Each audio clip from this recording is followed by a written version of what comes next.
Hello everyone. आज फिर देखते हैं क्लास 11 केमिस्ट्री। नेक्स्ट टॉपिक जो है आपका द्रव्य के गुण एवं उनका मापन।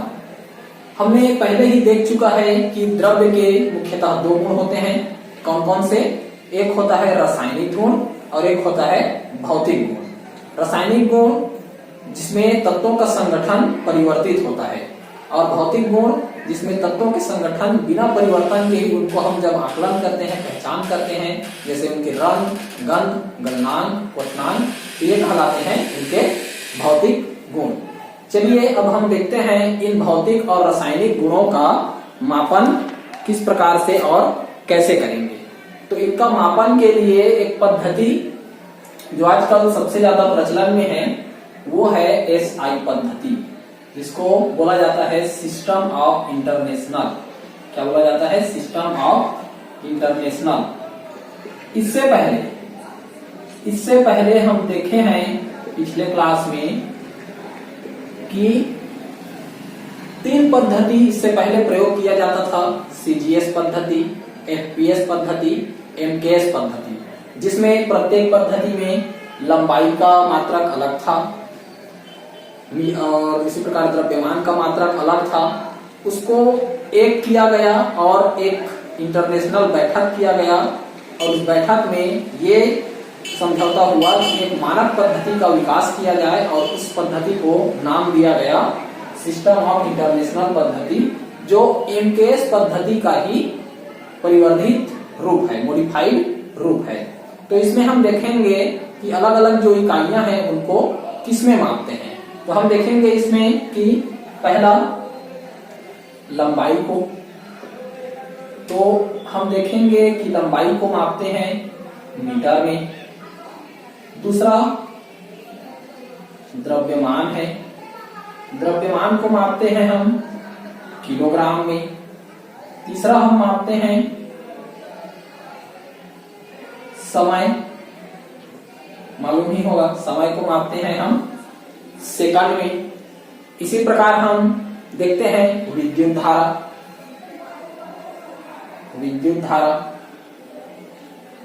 तो विद्युत धारा को मापते हैं एम्पियर में। इसी प्रकार देखते हैं ताप को मापते हैं हम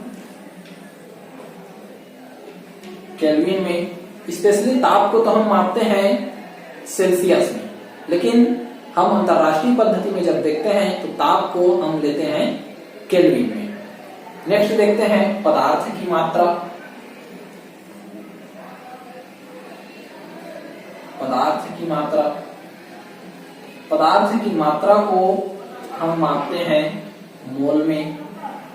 इसी प्रकार आपका नेक्स्ट आता है 7 इसमें मूल मात्रक होते हैं, जिसमें ये 6 हमारे हो गए और 2 पूरक मात्रक होते हैं। तो 7वां आता है इसमें ज्योति तीव्रता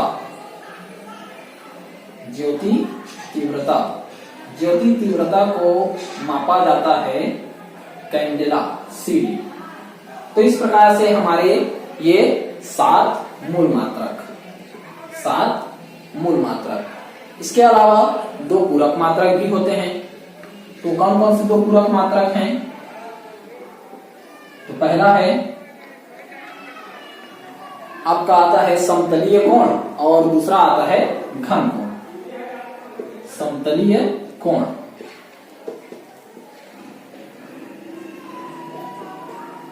और एक और मात्रक है घन कोण। तो समतलीय कोण को हम देखते हैं किसमें मापते हैं? रेडियन। समतलीय कोण को मापते हैं रेडियन में और इसको मापते हैं स्टेरेडियन। इस प्रकार से ये मात्रकों का ये मूल इकाइयां और ये 2 भाग में बांटी गई हैं, एक मूल इकाइयां और एक व्युत्पन्न इकाइयां। लेकिन व्युत्पन्न इकाइयां और पूरक मात्रक दोनों में अंतर है। अगर इसको मिलाकर के देखें तो कुल ये मात्रक होते हैं 3, जिसमें मूल इकाइयां और पूरक मात्रक और व्युत्पन्न इकाइयां। तो यहाँ पर अंतर समझते हैं कि व्युत्पन्न इकाइयां और पूरक मात्रक में क्या अंतर है। मूल इकाइयों के अलावा जो दो और मात्रक हैं वो हमारे कहलाते हैं पूरक मात्रक। लेकिन वहीं पर हम देखें व्युत्पन्न, व्युत्पन्न नाम से ही स्पष्ट है, जिसको इंग्लिश में बोला जाता है डिराइव्ड। तो व्युत्पन्न जो दूसरे से उत्पन्न हुआ। अब दूसरे से कैसे? तो जो मूल इकाइयों से बनता है उसको बोलते हैं व्युत्पन्न मात्रक। अब व्युत्पन्न मात्रक में कौन कौन से आते हैं? तो हम देखते हैं क्षेत्रफल, क्षेत्रफल को किस में मापते हैं? वर्ग मीटर। आयतन, आयतन को किस में मापते हैं? तो घन मीटर। इसी प्रकार वेग को किस में मापते हैं? तो मापते हैं इसको हम मीटर प्रति सेकंड में। इस प्रकार से बहुत सारे यहाँ पर हम व्युत्पन्न मात्रक देखते हैं, जिसमें ये जो व्युत्पन्न मात्रक किससे बने हैं? इन्हीं मूल मात्रकों से। और इन्हें पढ़ने का उद्देश्य क्या है हमारा? तो हम क्यों पढ़ रहे हैं इनको? क्योंकि हमने पहले ही देखा है रासायनिक गुण और भौतिक गुण। तो रासायनिक और भौतिक गुण हैं, उनको जब लेबोरेटरी में हम जाते हैं तो कैसे उनका देखते हैं, कैसे उनका मापन करते हैं? तो इन्हीं के द्वारा। लंबाई है तो मीटर में, द्रव्यमान है तो किलोग्राम में, समय है तो सेकंड में, विद्युत धारा है तो एम्पियर में, ताप है तो केल्विन में। इसके अलावा हम ले लेते हैं सेल्सियस में भी लेते हैं। पदार्थ की मात्रा है उसको मोल में, ज्योति तीव्रता कैंडेला में। ये मुख्य रूप से प्रयोग में हमारे आते हैं। अब देखते हैं एक एक करके कुछ मुख्य जो मात्रक हैं उनके बारे में डिस्कस कर लेते हैं। वो कौन कौन है देखते हैं। इसमें पहला है आपका द्रव्यमान एवं भार।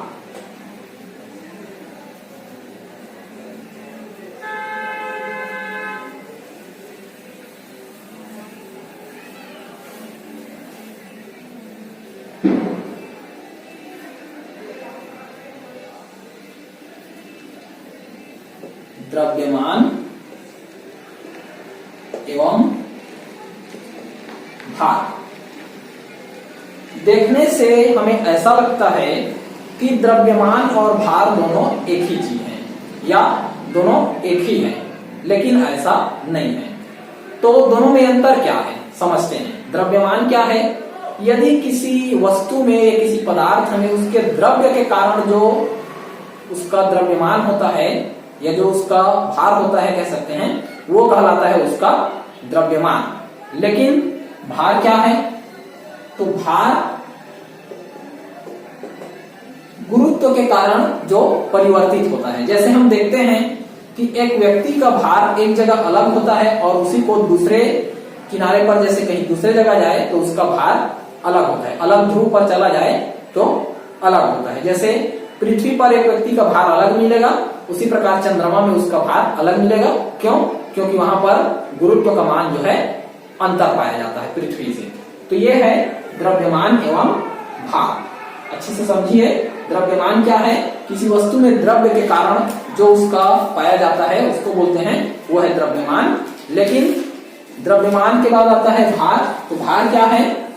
जो गुरुत्व के प्रभाव से परिवर्तित होता है, ये कहलाता है भार। अब इनको हम मापते किसमें हैं? मुख्यतः द्रव्यमान या भार है तो उनको हम लेते हैं केजी में। अब मान लीजिए हमें छोटी इकाई का प्रयोग करना है। हम देखते हैं प्रयोगशाला में जब भी जाते हैं तो प्रयोगशाला में छोटी इकाइयों का उपयोग करना पड़ता है। हर पदार्थ को हम किलोग्राम में या तो फिर बड़े मात्रा के रूप में ही नहीं लेते हैं। तो हम किसमें लेंगे उनको? छोटे मात्रक में, जैसे कि ग्राम में लेते हैं, मिलीग्राम में लेते हैं, mg मिलीग्राम में।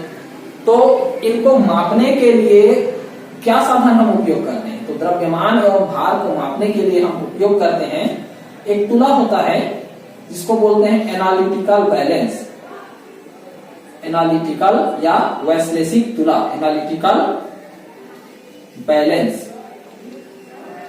आजकल चूंकि डिजिटल जमाना है तो एक अलग ही प्रकार का ट्रेंड चल पड़ा है, जिसके तहत सब चीज जो है सुटेबल हो गया है।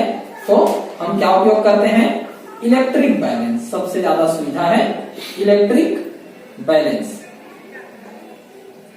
तो आपने देखा कि द्रव्यमान एवं भार को हम किसमें मापते हैं? तो वैश्लेषिक तुला या इलेक्ट्रिकल बैलेंस। अब हम दूसरा देखेंगे आयतन। चलिए देखते हैं।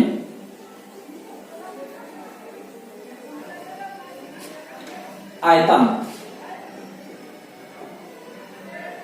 तो आयतन को मुख्यतः हम मापते हैं लीटर। किसमें मापते हैं? लीटर। लेकिन एक चीज हम देखते हैं कि हमारे रसायन में हर पदार्थ को हमेशा लीटर में नहीं लिया जाता, तो उसको हमें कम मात्रा में भी लेना पड़ सकता है, 10 ml, 20 ml, 50 ml। तो ये लीटर का छोटा इकाई हो गया ml, लीटर का छोटा इकाई हो गया ml में। अब ml में मापने के लिए हम प्रयोगशाला में देखते हैं क्या उपयोग करते हैं। तो हमारे पास 100 ml, 200 ml, 500 ml का सिलेंडर रहता है, प्रयोगशाला में देखे ही होंगे। ब्यूरेट रहता है, पिपेट रहता है, जिसके सहायता से हम मापन करते हैं आयतन का। हमें मालूम भी है कि 1 लीटर बराबर 1000 ml। हालांकि वास्तविक में ये जो है 1000 ml नहीं होता है लीटर में, वो जो है होता है 900 ml। लेकिन हम ऐसा मानते हैं कि litre is equal to 1000 ml basically. चलिए हम अब देखते हैं नेक्स्ट इकाई जो मापन की है, तो वो है ताप। अब ताप पहले ही बताए हैं, ताप को किस में मापते हैं? अंतरराष्ट्रीय पद्धति में देखें तो ताप को मापते हैं हम केल्विन में। तो ताप को केल्विन में मापते हैं तो किस में मापते हैं? तो हमारे पास 3 पैमाने होते हैं। एक होता है सेल्सियस पैमाना, सेल्सियस पैमाना। दूसरा होता है फ़ारेनहाइट पैमाना, फ़ारेनहाइट पैमाना। और तीसरा होता है आपका केल्विन हो गया, फ़ारेनहाइट हो गया। तो कौन सा पैमाना बच गया? सेल्सियस, फ़ारेनहाइट, और इसमें बच गया आपका र्यूमर पैमाना भी होता है एक मापने का, लेकिन यहाँ पर हम उसको नहीं लेंगे। ताप मापने के लिए जो मुख्यतः हम प्रयोगशाला में जो प्रयोग करते हैं उन्हीं पैमानों को लेंगे। तो उसमें एक आपका आता है सेल्सियस पैमाना, एक फ़ारेनहाइट पैमाना, और जो एसआई इकाई में है वो है केल्विन पैमाना। हम देखते हैं कि हम जब तापमान लेते हैं, जैसे आज का तापमान कितना है, तो हम केल्विन में नहीं लेते हैं। 25 डिग्री, 40 डिग्री, उसको केल्विन में नहीं लेते हैं। तो हम उसको अब अगर हमें जरूरत पड़ गया मान लीजिए बदलने के लिए कि इतना सेल्सियस में है या इतना केल्विन में है, उसको हम कैसे परिवर्तित करेंगे, कैसे जानेंगे कि वो केल्विन का जो है सेल्सियस में, सेल्सियस का केल्विन में हम कैसे परिवर्तित करेंगे? तो इसका एक फॉर्मूला है, kelvin is equal two degree Celsius plus 273। तो ये किसमें निकल आएगा? आपका केल्विन में निकल आएगा। जस्ट इसका विपरीत लेंगे। अब विपरीत लेंगे तो क्या होगा? अगर इसी मान को अगर मैं सेल्सियस में लेता हूं तो क्या हो जाएगा? K माइनस 273 हो जाएगा। तो ये हमारा, अगर हमें मान जो है एक दूसरे में इंटरचेंज करना है तो ये हम इस प्रकार से कर सकते हैं। अब आपका लास्ट बचता है एक इकाई घनत्व। चलिए देखते हैं घनत्व।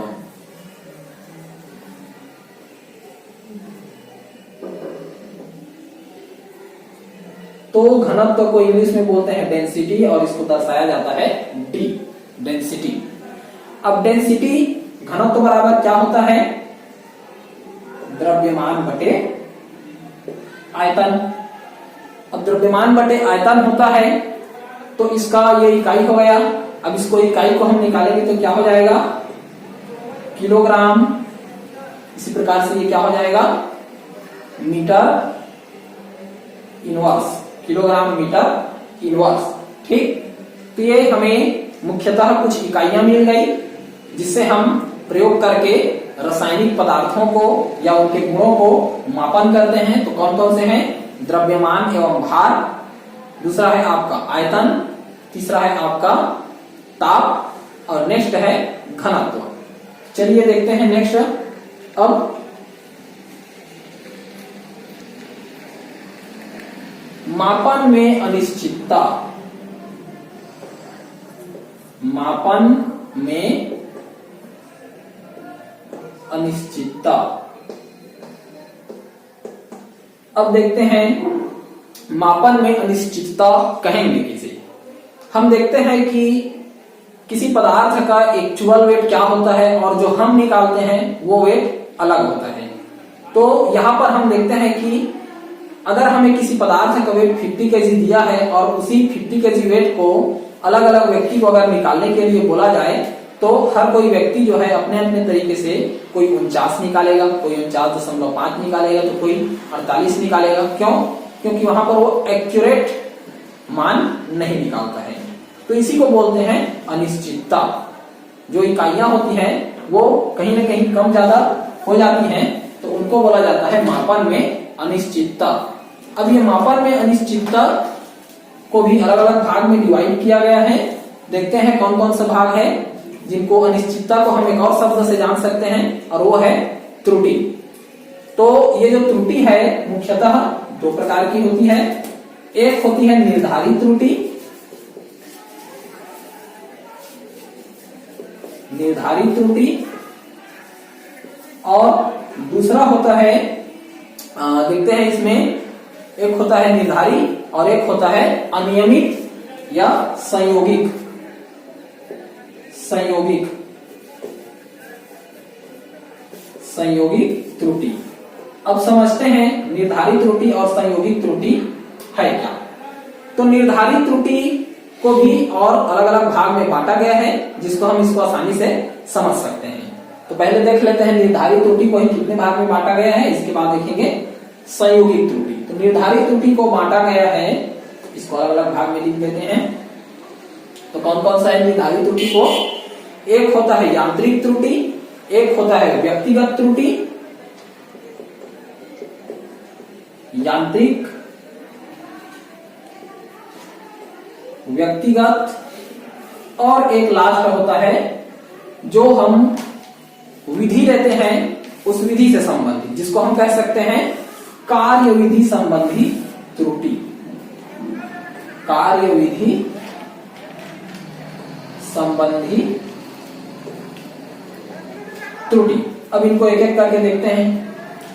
तो देखिए निर्धारित त्रुटि कहेंगे किसे? वे त्रुटियां जो प्रयोग में लाए गए यंत्र में ही हो। जैसे हम कोई मापन कर रहे हैं, अब मापन के लिए मान लीजिए हमने इलेक्ट्रिक बैलेंस लिया। एक इलेक्ट्रिक बैलेंस में एक पदार्थ का जो भार आया वो आ गया आपका 50 केजी, लेकिन उसी को दूसरे इलेक्ट्रिक बैलेंस में जब लेते हैं तो अगर वो जो है 50 के अलावा 51 आ गया, तो वहां पर हम क्या कहेंगे कि यंत्र में त्रुटि है। भाई हमने तो सही तौला है, लेकिन अब यंत्र में त्रुटि है तो क्या करेंगे? तो ये कहलाएगा यांत्रिक त्रुटि। और दूसरा देखते हैं व्यक्तिगत त्रुटि। अब व्यक्तिगत त्रुटि जैसे हम किसी चीज का ऑब्जर्वेशन कर रहे हैं, मान लीजिए हमने एक द्रव्य को 2 बीकर में हमें लेने के लिए बोला गया, 10-10 ml लेना है। अब हमने उसको जब सिलेंडर में मापा तो एक बार हमने मापा तो वो हो गया 9.5 ml आ गया, और जब दूसरे में मापा तो एग्जैक्ट 10 ml आ गया। तो यहाँ पर ये क्या हो गया? हमारे द्वारा व्यक्तिगत रूप से हमारे मापने में ही त्रुटि हो गई। तो ये क्या कहलाता है? व्यक्तिगत त्रुटि, अर्थात स्वयं के द्वारा की गई त्रुटि या अनिश्चितता। अब देखते हैं हम तीसरा कार्यविधि संबंधी त्रुटि। बिल्कुल आसान है। कार्यविधि संबंधी त्रुटि को कैसे समझ सकते हैं? हम देखते हैं कि जब हम कोई प्रयोग करते हैं तो उसका एक निश्चित सुटेबल मेथड अपनाते हैं। अब वो मेथड जब अपनाते हैं तो उस मेथड को अगर हम इधर उधर करते हैं या मेथड से थोड़ा सा भी इधर उधर हटते हैं तो हमारा जो मान है, जो हमारा जो मापन है वो अनिश्चित हो जाता है, उसमें त्रुटि हो जाती है या वो गड़बड़ हो जाता है। तो ये कहलाता है कार्यविधि संबंधी त्रुटि। जैसे कैसे समझ सकते हैं कार्यविधि संबंधी त्रुटि? मान लीजिए हमें क्रिस्टल निर्माण के लिए कहा गया है, अब क्रिस्टल निर्माण के लिए कहा गया है तो उसमें स्पष्ट निर्देश दिया गया है हमें कि जो पदार्थ प्राप्त हुआ है उसको धीरे धीरे ठंडा करना है। जो हमें क्रिस्टल प्राप्त हुआ है उसको धीरे धीरे ठंडा करना है। अब हमने जल्दी क्रिस्टल प्राप्त करने के लिए क्या कर दिया, उसको अचानक से ठंडा कर दिया, तो वहां पर क्या हो गया भाई, प्रयोग में तो स्पष्ट लिखा था धीरे धीरे ठंडा करना है तो क्रिस्टल प्राप्त होगा, हमने क्या किया, जल्दी से ठंडा कर दिया, हो गया त्रुटि। जो प्रयोग में लिखा था, जो मेथड था, उसको हमने फॉलो नहीं किया, ये कहलाता है कार्यविधि संबंधी त्रुटि। चलिए देखते हैं इसका नेक्स्ट, जो दूसरा हमने देखा था संयोगिक त्रुटि। नाम से ही स्पष्ट है संयोगिक त्रुटि, शब्द सुने होंगे संयोग, जैसे हम बोलते हैं, इसको एक और नाम से जाना जाता है अनियमित या संयोगिक, अनियमित या संयोगिक त्रुटि। हमने लोगों को कहते सुना है कि ये काम मेरे से संयोगवश हो गया, तो वही है संयोगिक त्रुटि। क्या है, जिसका हमारे ऊपर कंट्रोल नहीं रहता है संयोगिक त्रुटि में। इसको परिभाषित देखते हैं, वे त्रुटियां जो प्रयोग करने वाले व्यक्ति के नियंत्रण में नहीं रहती, अभी बोला हमारे नियंत्रण में नहीं रहती।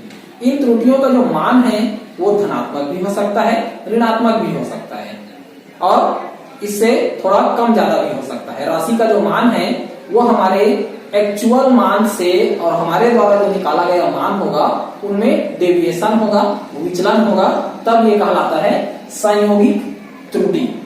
ठीक, तो इस प्रकार से यहां तक हमने देख लिया मापन में अनिश्चितता, मापने के जो उसमें द्रव्यमान, भार, आयतन किसमें मापते हैं, क्या उपयोग करते हैं मापने के लिए, इसके बारे में देख लिया।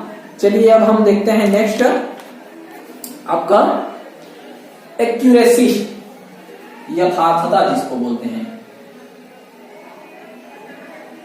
यथार्थता, एक्यूरेसी। तो देखते हैं एक्यूरेसी या यथार्थता क्या है। अभी तक हमने त्रुटि कर रहे थे, तो अगर त्रुटि जो है ना आए या फिर यथार्थ मान किसी प्रेक्षण का, किसी ऑब्जर्वेशन का हम कैसे प्राप्त कर सकते हैं, इसको एग्जाम्पल से समझिए। अब यथार्थता है क्या, तो यथार्थता क्या है, वास्तविक मान से जो विचलन हुआ है वो कितना हुआ है, ये उसका यथार्थता है। और उसको हम एक परिशुद्ध मान के रूप में कैसे निकालेंगे, परिशुद्ध मान कैसे निकालेंगे। मान लीजिए एक पदार्थ को हमने ml में तौला है। अब एक पदार्थ को ml में तौला है, तो अब उसी पदार्थ को तीन अलग अलग व्यक्तियों को तौलने के लिए दिया जाता है। तो एक व्यक्ति उसको 9.5 ml तौलता है, दूसरा व्यक्ति जो है 9.0 ml तौलता है, और तीसरा व्यक्ति उसी को 9.2 ml तौलता है। तो देखिए एक ही मान को तीन अलग अलग व्यक्तियों द्वारा अलग अलग मान प्राप्त किया गया, तो हम इसका परिशुद्ध मान कैसे निकालेंगे, इसका औसत लेकर के।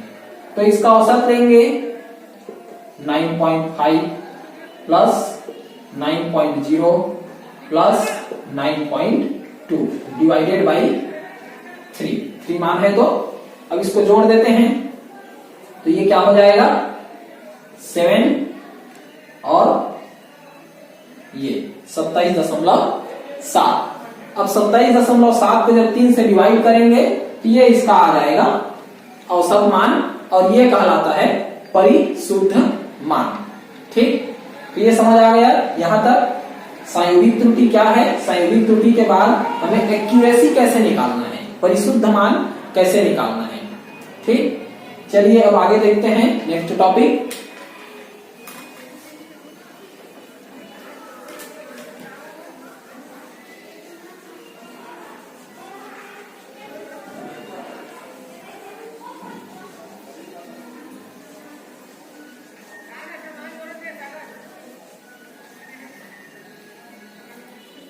अब नेक्स्ट टॉपिक देखेंगे रासायनिक गुणधर्मों में कुछ नियम है, सिद्धांत हैं, जिनको बोला जाता है रासायनिक संयोग के नियम। क्या बोला जाता है? रासायनिक संयोग के नियम।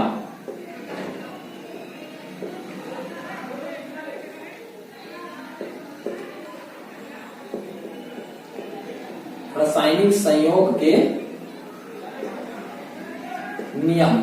इससे पहले एक दो टॉपिक इसमें छूट रहा है जिसको अच्छे से बाद में बताएंगे, क्योंकि वो जो है प्रयोगशाला में और इसको फिजिक्स में भी आप लोग पढ़ते हैं, तो इसलिए हम नेक्स्ट टॉपिक देख रहे हैं रासायनिक संयोग के नियम। तो रासायनिक संयोग के नियम जो है 5 नियम है मुख्य रूप से। रासायनिक संयोग के मुख्य रूप से 5 नियम है। कौन कौन से? एक है द्रव्यमान संरक्षण का नियम। द्रव्यमान संरक्षण का नियम।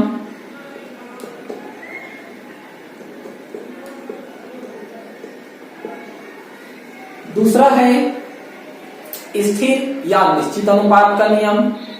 तीसरा है गुणित अनुपात का नियम। चौथा है व्युत्क्रम अनुपात का नियम। और 5वां है गेलुसांग का गैस आयतन संबंधी नियम। तो एक एक करके हम सभी नियमों को देखेंगे। तो पहला देखते हैं द्रव्यमान संरक्षण का नियम। द्रव्यमान संरक्षण का जो नियम है ये किसने दिया है? 1744 में, सन 1744 में लेवोजियर,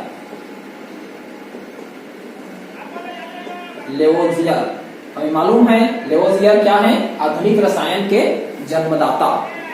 तो लेवोजियर ने क्या देखा? उन्होंने एक प्रयोग किया और प्रयोग के आधार पर उन्होंने एक नियम सिद्धांत का प्रतिपादन किया, और वो सिद्धांत है द्रव्यमान संरक्षण का नियम। अब ये द्रव्यमान संरक्षण का नियम क्या कहता है इसको समझते हैं अच्छे से।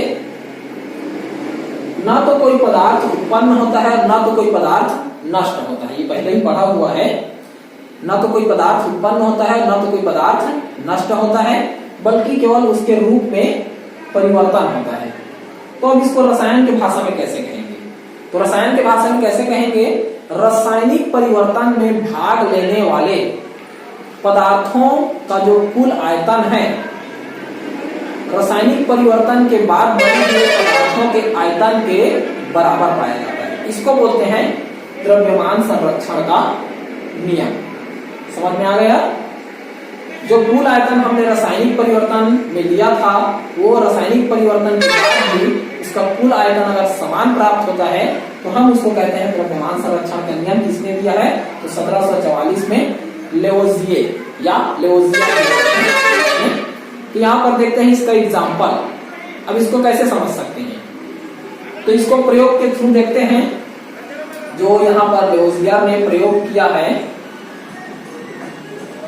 प्रयोग नंबर 1। अब क्या प्रयोग किया है? एक फ्लास्क है,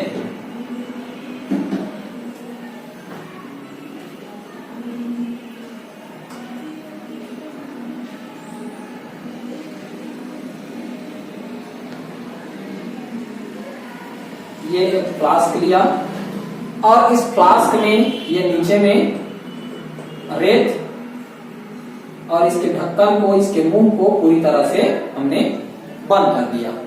अब बंद करने के बाद इसमें यहां पर क्या लेते हैं? पदार्थ P2O5।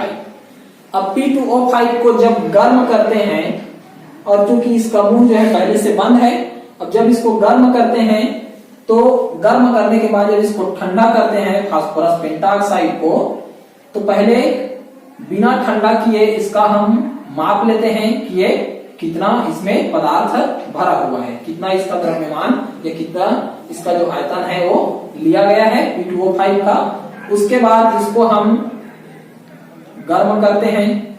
जब गर्म करेंगे उसके बाद एक नया ही पदार्थ बनेगा।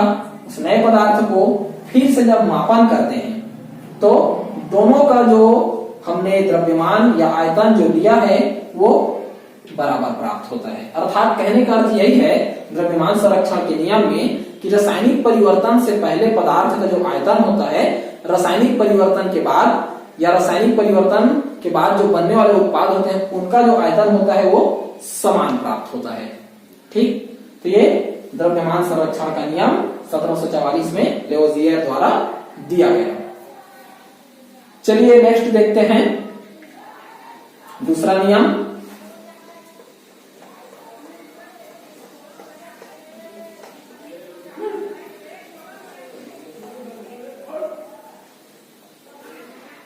रासायनिक संयोग के दूसरा नियम कौन सा है?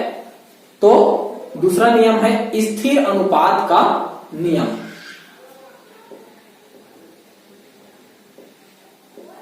स्थिर अनुपात का नियम नाम से ही स्पष्ट है, फिर भी देख लेते हैं स्थिर अनुपात का नियम क्या है। अब देखते हैं स्थिर अनुपात के नियम में क्या आएगा। तो इसको पहले देखते हैं किसने दिया है। स्थिर अनुपात का जो नियम है 1799 में प्राउस्ट के द्वारा ये दिया गया। 1799 में प्राउस्ट, ये वैज्ञानिक हैं, 1799 में प्राउस्ट के द्वारा स्थिर अनुपात का ये नियम दिया गया। अब ये स्थिर अनुपात का नियम चूंकि नाम से ही स्पष्ट है तो और अच्छे से समझते हैं। द्रव्यमान संरक्षण के नियम के समान ही ये भी है। इसको एग्जांपल से देखते हैं। मान लीजिए H2O, इसको बोलते हैं जल। जल अब हम चाहे नदी से लें, तालाब से लें या किसी समुद्र से लें, कहीं से भी जल ले लें, इसमें H2O में हाइड्रोजन का अनुपात है 2, ऑक्सीजन का 1। चाहे वो जल नदी से लिया गया हो, तालाब से लिया गया हो या कहीं से भी साधन से लिया गया हो, उनका अनुपात क्या है? एक निश्चित है। तो परिभाषा क्या बनेगा इसका? स्थिर अनुपात के नियम में विभिन्न तत्वों का जो संगठन होता है, विभिन्न तत्वों का जो संगठन होता है, उस तत्वों को कहीं से भी लिया गया हो, उनका अनुपात परिवर्तित नहीं होता या अनुपात जो है स्थिर रहता है, उसको बोलते हैं स्थिर अनुपात का नियम। क्या बोलते हैं? स्थिर अनुपात का नियम। लेकिन इसमें एक अपवाद भी है।